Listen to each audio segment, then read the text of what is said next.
ఉపాసనలో ఇది అత్యంత పవిత్రమైనది. ఇక్కడ భువనేశ్వరి భక్తులు, సిద్ధులు నివసిస్తారు.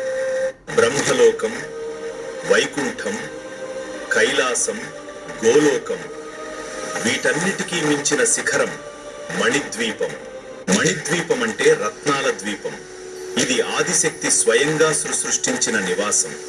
కైలాసం, వైకుంఠం గోలోకాల కంటే శ్రేష్టమైంది. మణిద్వీపంలో 9 ప్రాకారాలు. ప్రతి ప్రాకారం ఒక్కొక్క లోహంతో నిర్మించబడింది. పంచలోహం, వెండి, బంగారు, పుష్పరాగం. మొదటి ప్రాకారం ఇనుముతో చేయబడింది. 7 యోజనల ఎత్తు, 4 ముఖ్య ద్వారాలు. ఇక్కడే దేవతల వాహనాలను ఆపుతారు. రెండవ ప్రాకారం కంచు, మూడవ ప్రాకారం రాగి. ఇక్కడ కల్పవృక్షాలు, సువాసనలతో నిండిన తోటలు. వసంతుడు ఇక్కడ ఏలుతాడు. సీసం, సంతానక వృక్షాలు. 5వ ప్రాకారం ఇత్తడి, హరిచందన వృక్షాలు. వర్షుడు 12 మంది భార్యలతో ఏలుతాడు.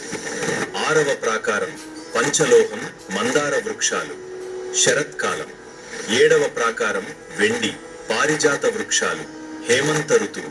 8వ ప్రాకారం బంగారం, కదంబ వృక్షాలు. 9వ ప్రాకారం పుష్పరాగం. ఇక్కడ ఇంద్రుడు, అగ్ని, యముడు, కుబేరుడు, అష్టదిక్పాలకులు.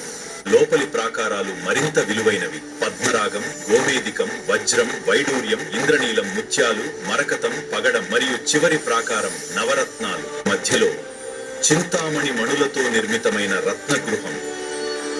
ఈ పీఠానికి 4 కాళ్ళు. బ్రహ్మ, విష్ణు, రుద్ర, మహేశ్వరులు.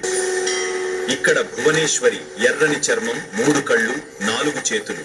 ఆమె పాసం, అంకుశం, అభయ మరియు వరద ముద్రలు ధరించి ఉంటుంది. మణిద్వీపమే శ్రీచక్రం.